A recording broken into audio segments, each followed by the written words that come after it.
the Opposition.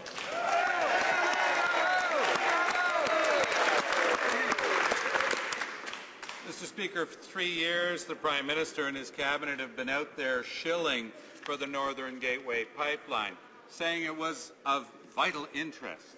Now, not a single Conservative minister is available to explain the decision to Canadians. So, if no BC Conservatives will defend this decision, will the Prime Minister please explain to us why approving this pipeline is worth putting 45,000 British Columbia coastal jobs at risk? Hear, hear. Right, Honourable Prime Minister. Once again, Mr. Speaker, we're well aware of the NDP's opposition to all resource development and their view that all resource development is a disease on the economy. A fact of the matter, Mr. Speaker, the government is acting on the advice of an independent scientific panel that thoroughly reviewed these matters. The government has applied the conditions demanded by that panel. It is now up to the proponent to assure the regulator going forward that it will indeed comply with those conditions.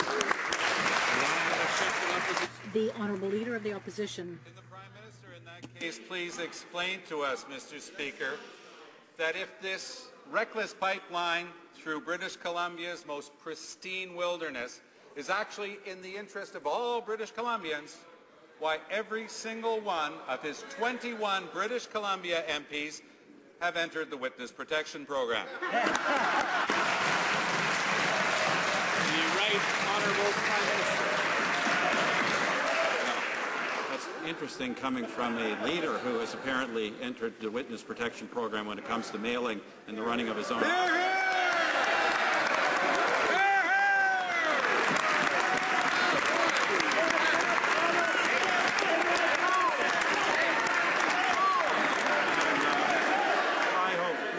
That he's just as ready to explain his actions when he's called upon as, of course, all members of the government are. Honourable Leader of the Opposition.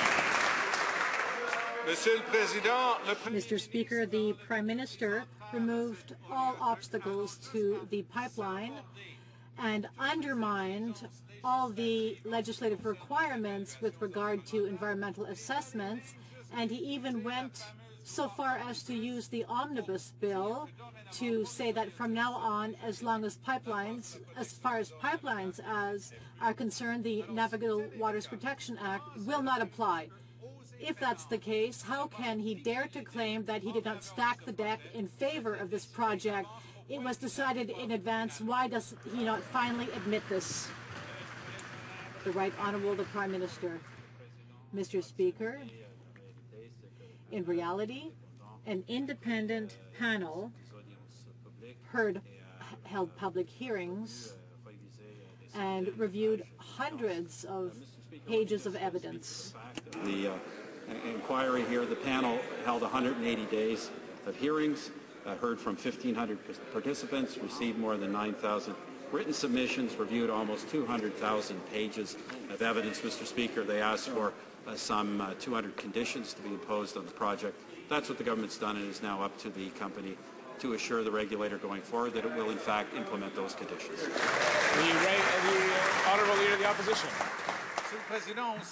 Mr. Speaker, we all know that an oil spill on the coast of British Columbia would put at risk thousands of jobs in fisheries and tourism, but the Conservative plan, in case of an oil spill, depends on chemicals prohibited by the Department of Fisheries and Oceans. In short, the Conservatives are proposing to create one ecological disaster to repair another one. It is not us who have said that Enbridge is a gang of clowns. The Americans called them the Keystone Cops because they were so inept in cleaning up the Kalamazoo River. These are the people the Prime Minister wants Canadians to trust with this sad record. The Right Honourable Prime Minister. Mr. Speaker, an independent scientific panel analyzed this project. The government has acted on the recommendations of that report. Its effects, the Honourable Member Leader of the NDP lays out, of course, that those were not the findings of the panel, quite the contrary. The government has to base its findings on the facts and on the hearings as they transpired, Mr. Speaker. The government is not as free as the NDP to simply ignore the facts and ignore the rules, as it does with its own parliamentary budget. The Honourable Leader of the Opposition. Order. The Honourable Leader of the Opposition. Here are the facts. The highest level of the U.S. administration, after Enbridge was responsible for the worst spill in U.S. history, called Enbridge the Keystone Cops. They called them a bunch of clowns, not us. Yesterday's announcement said the following, and I quote, Enbridge clearly has more work to do in order to fulfill the public commitment it has made to engage Aboriginal groups and local communities along the route. Does the Prime Minister not understand that it engages the honour of the Crown to deal with First Nations? That's the government. That's his responsibility. He cannot subcontract the honour of the Crown to Enbridge. The Right Honourable Prime Minister. Of course, Mr. Speaker, that's not the case. Aboriginal consultation is part and parcel of the review process. I would just point out, Mr. Speaker, that there were 72 days of hearings from Aboriginal groups to share their views, including on traditional knowledge, and 41 First Nations were indeed financed to enhance their participation in the project, Mr. Speaker, and there are a range of views among those groups. Those are the facts, Mr. Speaker. Speaking of the American government, we know about the lobbying of the NDP in Washington to actually block Canadian projects from going forward. That's how fanatical the NDP is in its opposition to development. It's something that Canadians can support.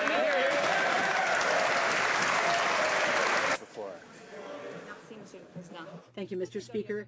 The Northern Gateway pipeline will carry over 500,000 barrels of bitumen per day over 2 mountain passes and 800 waterways. At Kitimat, super tankers will have to transport the bitumen along BC's coast, which is very difficult to navigate. This, when the Conservative oil spill response plan is dangerous for the environment. Why take all of these risks instead of simply saying no to Northern Gateway? The Honourable Minister of Natural Resources. Thank you, Mr. Speaker. Our decision is based on the conclusions of the Scientific Review Panel, an independent panel. We have 209 conditions which will ensure that this project will meet safety standards. The panel heard from nearly 1,500 participants from 21 communities and reviewed over 175,000 pages of submissions, and there's no doubt that communities, though, will still have to be consulted. The Minister of Finance called anyone opposed to Northern Gateway as a radical. The Conservatives attacked every opponent and muzzled communities directly affected by this dangerous project. What it doesn't realize is that the majority of Canadians are opposed to it. British Columbia, as one, has said no. Towns which held plebiscites also said no. Why don't the Conservatives respect the citizens of British Columbia? The Honourable Minister of Natural Resources. Mr. Speaker, our decision is based on the conclusions of an independent, science and fact-based review panel. We have imposed 209 stringent conditions to ensure this project meets the highest safety standards. The panel heard from nearly 1,500 participants in 21 communities and reviewed more than 175,000 pages of evidence. The proponent clearly has, and has said as much, more work to do with communities along this route. Thank you, Mr. Speaker. Northern Gateway pipeline proposal is just wrong, Mr. Speaker. Wrong for British Columbia and wrong for Canada. The Conservatives want to force British Columbians to accept a pipeline that will put our communities, our environment, and our economy at risk. The fact is, an oil spill on the pristine coast of British Columbia is almost a certainty. One study puts the likelihood at 90%. Mr. Speaker, how can this government put tens of thousands of jobs and the multi-billion-dollar tourism and fisheries industry at risk? The Honourable Minister of Natural Resources. Thank you, Mr. Speaker. We have been clear. The projects will only move forward if they're safe for Canadians and safe for the environment. After carefully reviewing the independent regulators science and fact-based report, the government accepts the recommendation to impose 209 stringent conditions on the project. And it will be up to the proponent to show the regulator and to show Canadians that these conditions have been met. Thank you, Mr. Speaker. And the honourable member for Nanaimo Cowichan. Mr. Speaker, this government is running roughshod over the rights of First Nations and ramming through a pipeline that BC doesn't want. 130 First Nations have come out in opposition to Northern Gateway.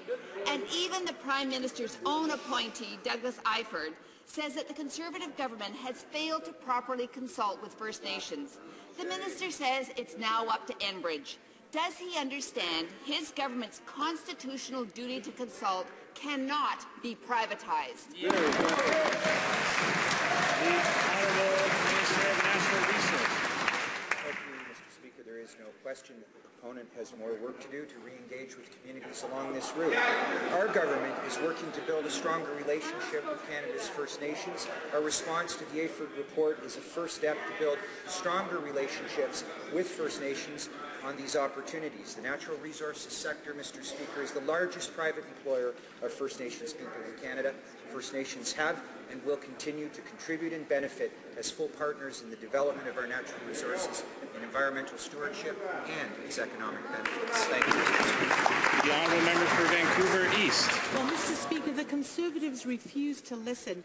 It's not only First Nations who have said no to Northern Gateway, it's all of BC. Over 60% of British Columbians have said that they don't want Northern Gateway threatening our coast and communities.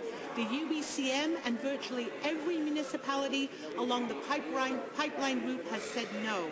So why are BC Conservative MPs ignoring their constituents? Let's start with the senior federal minister for BC.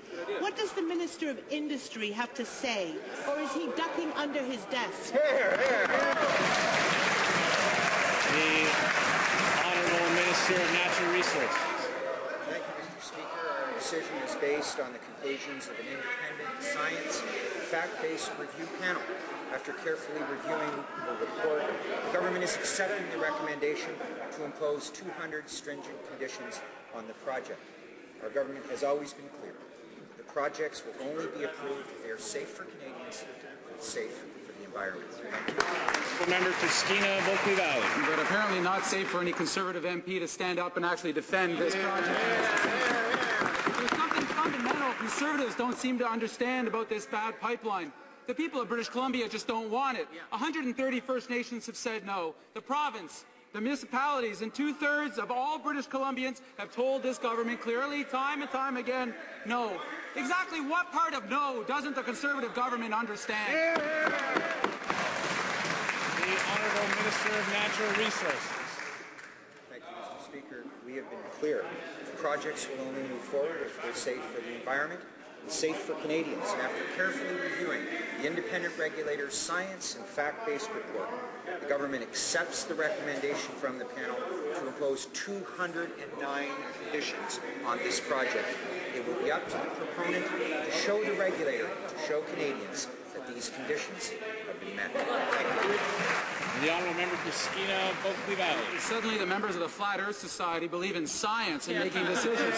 Jeez, I remember the days when Conservatives used to say that you should never impose energy projects in Western Canada without the agreement of Western Canadians. And then along came Enbridge Northern Gateway and a Conservative government stacking the deck, gutting environmental laws and trying to bully First Nations. Well, the time has come for these guys to stand up for Western Canada. Is any Conservative BC MP willing to stand on their feet and defend this bad project? The honourable Minister of Natural Resources. Canada's environmental standards are stronger than ever, and we appreciate the hard work of these independent, science and fact-based panels to do their important work. We've improved pipeline, marine, and offshore safety and are ensuring that companies, not taxpayers, are held responsible in the remote case of an incident. The provinces and territories agree. And important progress is being made to reform our regulatory system and strengthen environmental protection. Thank you, Mr. Speaker. The honourable member for Skeena, Bulkley Valley. Mr. Speaker, Conservatives obviously underestimate the power and the commitment of the people of my province. They underestimate the strength of First Nations people. They underestimate the fact that they are more united now than ever, that First Nations and non-First Nations are standing shoulder to shoulder against this government and its plans for our province. So when are Conservatives MPs going to find even an ounce of courage to stand up to this Prime Minister, stand up to the oil lobby, and stand up for British Columbia? The Honourable Minister of Natural Resources. Mr. Speaker, there is no question the proponent has more work to do to re-engage all communities along the route. Our government is working to build a stronger relationship with Canada's First Nations. Our response to the AFERT report is a first and important step in building a relationship with First Nations communities. The natural resource sector, of course, is the largest private employer of First Nations people in Canada. Mr. Speaker, First Nations have and will continue to benefit and contribute to the environmental stewardship and economic benefits of responsible resource development. Thank you. The Honourable Member for Skeena-Bulkley Valley. How about one last chance for one of these Conservative MPs, shall we? How about the member from Port Moody, the senior Conservative MP from BC, and he can stand up and tell the people of his riding why he's abandoning them in favor of serving this Prime Minister. The people of British Columbia understand that Enbridge Northern Gateway is a bad project for them, a terrible idea for First Nations, and a disaster waiting to happen for our environment. BC Conservatives are going to get the message now, or they're going to get it at the ballot box in 2015. So how about stand up now and show a little courage in your convictions?